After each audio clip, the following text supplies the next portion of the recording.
वंदे मातरम। शिक्षक साथियों और विशेषकर संस्था प्रधान साथियों, राजस्थान स्कूल शिक्षा परिषद की तरफ से महत्वपूर्ण अपडेट है। कंपोजिट स्कूल ग्रांट के दिशा निर्देश सत्र 2023-24 के लिए जारी किए जा चुके हैं। दिनांक 16/6/2023 यानी 2 दिन पहले ये निर्देश जारी किए गए हैं। कंपोजिट स्कूल ग्रांट यानी CSG की राशि कितनी किस विद्यालय को मिलेगी, किस किस मद में खर्च करनी है, किस प्रकार से खर्च करनी है, UC कैसे बनानी है, किस फॉर्मेट में बनानी है, सारी जानकारी मैं इस वीडियो में आपको देने का प्रयास करूंगा। इसके अलावा अन्य जो भी ग्रांट्स, जो जैसे स्पोर्ट्स के लिए ग्रांट है या अन्य जो भी ग्रांट है, CRC ग्रांट है या युवा खेल महोत्सव के संबंधित में ग्रांट है या अन्य कोई भी ग्रांट से संबंधित, TLM से संबंधित या जैसे ट्रांसपोर्ट वाउचर से संबंधित सारे वीडियो मैंने अपलोड किए हुए हैं, आप वो देख सकते हैं। तो आज जैसे बात करेंगे CSG यानी कंपोजिट स्कूल ग्रांट के संबंध में कुछ विशेष जो दिशा निर्देश जारी हुए राजस्थान स्कूल शिक्षा परिषद की तरफ से। समग्र शिक्षा अभियान के अंतर्गत राज्य की प्राथमिक, उच्च प्राथमिक, माध्यमिक और उच्च माध्यमिक विद्यालयों की सामान्य शैक्षिक, सहशैक्षिक, भौतिक आवश्यकताओं की पूर्ति और पुराने उपकरणों के प्रतिस्थापन तथा विद्यालय स्वच्छता एक्शन प्लान हेतु कंपोजिट स्कूल ग्रांट का प्रावधान है। अब इस राशि का उपयोग विद्यार्थी हित में विद्यालय की मूलभूत आवश्यकताओं की पूर्ति के लिए किया जा सकेगा और जिसका उद्देश्य विद्यार्थियों को गुणवत्तापूर्ण शिक्षण कार्य को बढ़ावा देने के लिए पाठ्यक्रमी क्रियाओं का विकास करना और विद्यालय की जो दैनिक या भौतिक आवश्यकता है उनकी पूर्ति करना है। और इसके लिए ये अनुदान है यूडाइस जो डाटा है 2021-22 उसके अनुसार राज्य के प्राथमिक, उच्च प्राथमिक, माध्यमिक और उच्च माध्यमिक विद्यालय को देय है, जो कि शिक्षा विभाग, पंचायत राज विभाग, KGB या संस्कृत शिक्षा विद्यालय या शिक्षा कर्मी बोर्ड द्वारा संचालित या समाज कल्याण विभाग के अंतर्गत जो भी संचालित है उन सभी को दिए है। अब किस विद्यालय को कितना जो ग्रांट मिलेगा, तो जैसे यूडाइस में अगर इनरोलमेंट नंबर 1 से 30 तक है तो 10,000 रुपये है कंपोजिट स्कूल ग्रांट पर स्कूल होगा, और जिसमें 10,000 रुपये में इंक्लूडिंग 1,000 रुपया एक स्वच्छता एक्शन प्लान का 1,000 रुपये इसमें शामिल होगा। इसी तरह से अगर किसी विद्यालय का नामांकन 31 से 100 यानी 100 तक है, 31 से 100 तक अगर नामांकन है तो उसको 25,000 रुपये है वो, जिसमें इंक्लूडिंग एटलीस्ट 2,500 रुपये फॉर स्वच्छता एक्शन प्लान के 2,500 रुपये इसमें शामिल होंगे। इसके अलावा अगर विद्यालय का नामांकन 101 से लेकर के 250 तक है तो 50,000 रुपये की ग्रांट है वो दी जाएगी और कंपोजिट ग्रांट, और इसमें 5,000 रुपये हैं वो स्वच्छता एक्शन प्लान के लिए होंगे। इस तरह से अगर किसी विद्यालय का नामांकन 251 से लेकर के 1,000 तक है, जैसे ज़्यादातर सीनियर सेकेंडरी स्कूल इसी कैटेगरी में आएंगे, 250 से अगर अधिक नामांकन है और 1,000 तक है तो उनको 75,000 रुपये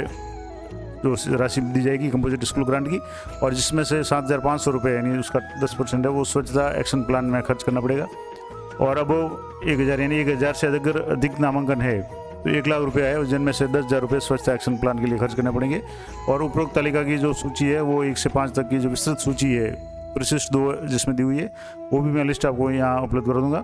और मर्ज हुए विद्यालय या शून्य नामांकन वाले विद्यालयों को ये अनुदान दे नहीं है, तो ये विशेष ध्यान रखना है।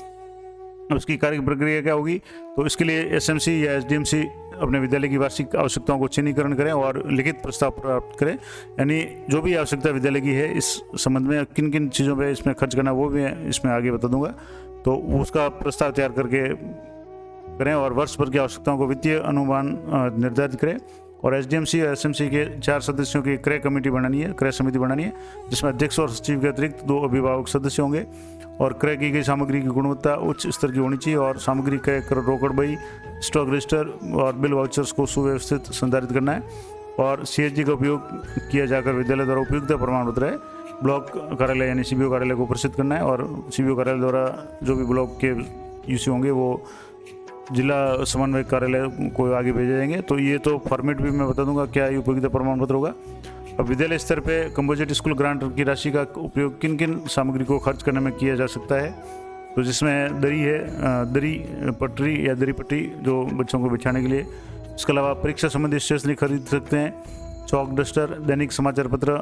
एक है जो अनिवार्य है, यानी एक समाचार पत्र भी इसी मध्य में खरीदना है। इसके अलावा पेयजल व्यवस्था है, विद्युत है, पंखा वगैरह की व्यवस्था क्लासों में, इंटरनेट संबंधी कार्य जैसे डोंगल या रिचार्ज वगैरह उसमें है बिल भरने में, प्रतियोगिताओं का आयोजन, खेल सामग्री उपलब्धि प्रमाण पत्र मुद्रण वगैरह, श्यामपट्ट की मरम्मत, रंग रोगन वगैरह, और आदमकण दर्पण यानी जो बड़ी साइज का दर्पण है, या कार्मिकों के फोटो विवरण है, इसमें भी खर्च कर सकते हैं। इसके अलावा प्रयोगशाला संबंधी उपकरणों का रख रखाव, अन्य जो उपयोगी सामग्री जैसे झाड़ू, मटका, मग वगैरह, इनमें इसके अलावा शिक्षण अधिगम सामग्री का उपयोग छात्र हित में अन्य जो आवर्ती खर्च है, अग्निशमन यंत्र के सिलेंडर में गैस भरवाने हेतु, शाला स्वास्थ्य कार्यक्रम में रेफर किए जाने वाले बच्चों को अस्पताल ले जाने का किराया भी इसी में दे सकते हैं। इसके अलावा वार्षिक टूट फूट या मरम्मत या सौंदर्यीकरण, विद्यालय भवन, शौचालय, मूत्रालय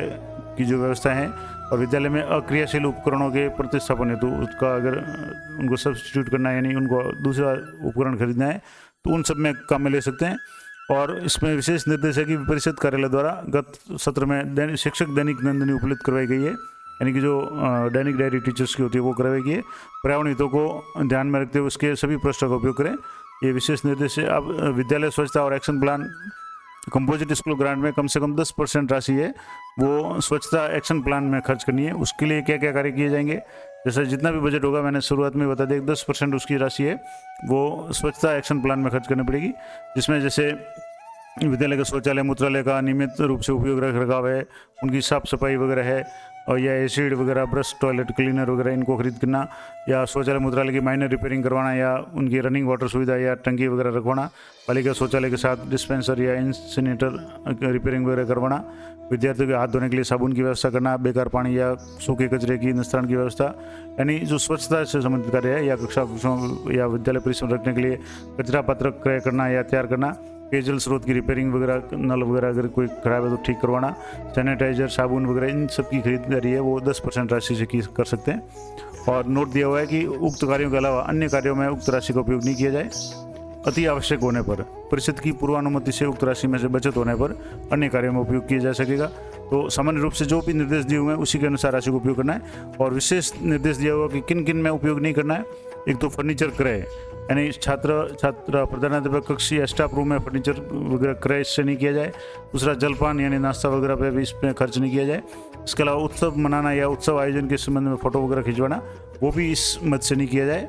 उसके लिए अगर अलग से कोई बजट आवंटित होता तो बात अलग है। बाकी यहाँ जो दिए हुए हैं उनमें खर्च करना है। और 10% राशि है वो स्वच्छता एक्शन प्लान के जो भी टॉपिक है उनमें खर्च करना है। और ध्यान देने योग्य कुछ बातें हैं कि सामग्री क्रय करते समय राजस्थान स्कूल शिक्षा परिषद जयपुर के दिशा निर्देशों की पालना करें और विद्यालय और विद्यार्थी दोनों का जो हित है वो प्राथमिकता से देखा जाए। और क्रय की गई सामग्री को उचित रख रखाव की व्यवस्था और वर्ष पर्यंत उपयोग सुनिश्चित किया जाए।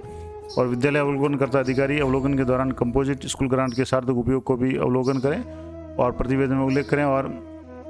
ICT लैब को प्राथमिकता से क्रियाशील बनाना है, जिसमें जो भी कंप्यूटर वगैरह है उसको अगर कोई रिपेयरिंग है या उसमें कोई चेंज करना तो वो इस मद से कर सकते हैं। अब इसके अलावा जैसे दायित्व अतिरिक्त जिला परियोजना समन्वय के दायित्व है, ये कार्यालय लेवल के हैं। अपने विद्यालय लेवल के जो भी कार्य है वो मैं आपको बता दूंगा। CBO कार्यालय के क्या दायित्व है तो वो CBO स्तर की बात है। अपने विद्यालय स्तर पे यानी जो दायित्व PO या CPO जो सिटी में वो CBO के PO के रूप में कार्य करें, उनके अधीनस्थ विद्यालयों द्वारा कंपोजिट स्कूल ग्रांट राशि का दिशा निर्देशानुसार विद्यार्थी हित में उपयोग करवाना और विद्यालयों को जारी राशि के उपयोग की सतत मॉनिटरिंग करवाना। और वित्तीय वर्ष 2023-24 में अधीनस्थ विद्यालयों से कंपोजिट स्कूल ग्रांट की संपूर्ण राशि के उपयोगिता प्रमाण पत्र वो प्राप्त करके CBO कार्यालय को भेजना, ये PO का दायित्व होगा। संबंधित विद्यालय के संस्था प्रधान, चाहे प्राइमरी हो, मिडिल हो या सीनियर सेकेंडरी स्कूल, उनका क्या दायित्व होगा तो विद्यालय की SMC SDMC से विद्यालय की मूलभूत जो भी सुविधाएं आवश्यकताएं हैं उनको चिन्हीकरण करके प्रस्ताव बनाना या प्राप्त करना और वर्ष भर की आवश्यकताओं का वित्तीय अनुमान निर्धारित करना। उसके बाद में क्रय समिति बनाना जिसमें 2 सदस्य अभिभावक हो, 4 सदस्यों की कमेटी बनानी और इसमें तय किया जाए कि क्रय की गई जो सामग्री है उसकी गुणवत्ता उच्च स्तर की हो। रोकड़ बही कैश बुक मेंटेन करना है, स्टॉक रजिस्टर, बिल वाउचर वगैरह ये भी संधारित करने हैं। और वित्तीय वर्ष के अंत में जो कंपोजिट स्कूल ग्रांट की जो राशि का UC है, उपयोगिता प्रमाण पत्र है, वो PO कार्यालय या UC कार्यालय को विद्यालय द्वारा भेजना और अगर PO स्कूल है तो उसको CBO कार्यालय को भेजना। अब इसमें इम्पोर्टेंट बात है कि विशेष जो निर्देश दिए हुए हैं कि परिषद कार्यालय से यानी जो राजस्थान स्कूल शिक्षा परिषद है इसकी तरफ से SNA से राशि आरित करने की जो स्वीकृति प्राप्त होने के उपरांत, यानी सबसे पहले ये सारा जो काम है SNA के द्वारा होगा। पिछले साल भी SNA से सारे जो बिल है उनका पेमेंट वगैरह हुआ था, उसका पूरा प्रोसेस SNA से कैसे बिल बनाने सारे प्रोसेस मैंने कई सारे वीडियो बना करके बताया था, तो वो आप जरूर देख सकते हैं। इसके अलावा जैसे जब भी SNA द्वारा राशि जारी की जाएगी तो राशि जो भी जिला लेवल कार्यालय द्वारा प्राप्त होगी तो जिला कार्यालय 3 दिन के अंदर अंदर चरणबद्ध तरीके से ब्लॉक या PO या UCO के विद्यालय को राशि आहरण की स्वीकृति जारी करेंगे। और राशि स्वीकृति जारी करने के बाद में यानी CBO द्वारा जो भी राशि को खर्च करने या आहरण करने की जो स्वीकृति जारी की जाएगी, उसके बाद में इस राशि का उपयोग करना है, सामान वगैरह खरीदारी करनी है, और उसका जो भी भुगतान है वो SNA के थ्रू करना है, जिसके लिए वेंडर वगैरह बेनिफिशरी या वेंडर है वो आपको ऐड करना है। उसका सारा प्रोसेस मैंने कई वीडियो में बताया हुआ है, और जब भी ये प्रोसेस वापस शुरू होगा तो मैं और अपडेट दे दूंगा। लेखा संबंधी कुछ बातों का ध्यान रखना है कि इस मद में निर्धारित बजट सीमा से अधिक व्यय नहीं किया जाए, यानी जो भी मद जितना दिया हो उसका व्यय उतना ही करें, और अधिक सीमा से अगर व्यय किया जाता है तो संबंधित के विरुद्ध में कार्रवाई की जाएगी। इसके अलावा व्यय का निर्धारित समय अवधि में उपयोगिता प्रमाण पत्र जरूर तैयार करें, और वो संबंधित जैसे विद्यालय स्तर से PO को, और PO से CBO को, और CBO से जिला स्तर पर जो भी UC है उसको भेजा जाएगा। और राशि का उपयोग है गतिविधि और शिक्षा मंत्रालय के निर्देशानुसार और वित्त नियमों की पालना करते हुए किया जाना है। ये सारी इंपॉर्टेंट बातें थी। अब कॉस्टिंग शीट यानी कंपोजिट स्कूल ग्रांट जिला वाइज कितने स्कूल है, किस किस स्कूल को कितना जो है, ये सारा प्रशिष्ट दो दिया हुआ है। पूरे राजस्थान की ये लिस्ट है, आप ये लिस्ट देख सकते हैं। मैं पूरी लिस्ट है वो टेलीग्राम चैनल पर उपलब्ध करा दूंगा। इसके अलावा UC की बात करें तो कंपोजिट स्कूल ग्रांट की विद्यालय स्तर पे आपको UC किस तरीके से बनानी है, तो जिसमें विद्यालय का नाम आ जाएगा, UDICE कोड आ जाएंगे, ब्लॉक से कंपोजिट राशि प्राप्त उसकी आ जाएगा और दिनांक आ जाएगी। उसके बाद में प्रमाणित किया जाता है कि 17/2023-24 में विद्यालय को जितनी भी राशि प्राप्त हुई थी वो राशि यहाँ लिखनी है, उसमें से इतनी राशि का उपयोग कर लिया गया। और जिस भी बिल को बनाया जाता है, बिल का नाम, फर्म का नाम वगैरह, मात्रा वगैरह, ये सारी एंट्री करके आपको उसकी अध्यक्ष और सचिव के हस्ताक्षर करके ये प्रमाण पत्र, उपयोगिता प्रमाण पत्र आपको विद्यालय से CBO को, और जो अगर मान लो नॉर्मल विद्यालय मिडिल या प्राइमरी स्कूल है तो वो अपने PO को भेजेंगे। PO के द्वारा जो भी ये प्रमाण पत्र, योग्यता प्रमाण पत्र है, वो भी खुद की स्कूल का और अधीनस्थ जो भी PO के अंदर में जो भी स्कूल आ रहे हैं उनका सभी का संकलित जो उपयोगिता प्रमाण पत्र है वो इस फॉर्मेट में बना के भेजेंगे, जिसमें कार्यालय PO का नाम लिखना पड़ेगा, ब्लॉक का नाम, जिले का नाम, और जितनी राशि PO क्षेत्र को पूरी आवंटित की गई है उसका विद्यालयवार है वो विवरण, DICE कोड वगैरह, कितनी राशि प्राप्त, कितनी खर्च की, ये सारी उपयोगिता प्रमाण पत्र भेजने हैं। उसी तरह से ब्लॉक लेवल से ये प्रमाण पत्र भेजना है, उपयोगिता प्रमाण पत्र, ये जिला लेवल का हो गया। तो ये इंपॉर्टेंट जानकारी थी कि कंपोजिट स्कूल ग्रांट किस किस मद में कितना खर्च करना है, UC कैसे बनानी है, किन किन बातों का ध्यान रखना है, पूरी जानकारी मैंने आपको दे दी। अगली वीडियो में जो CRC ग्रांट है, कंपोजिट जो मतलब क्लस्टर लेवल का जो भी ग्रांट है, यानी जो PO स्कूल को ग्रांट मिलता है, उसके बारे में डिटेल में डिस्कस करेंगे। तो मिलते हैं नेक्स्ट वीडियो में, तब तक जय हिंद, जय भारत।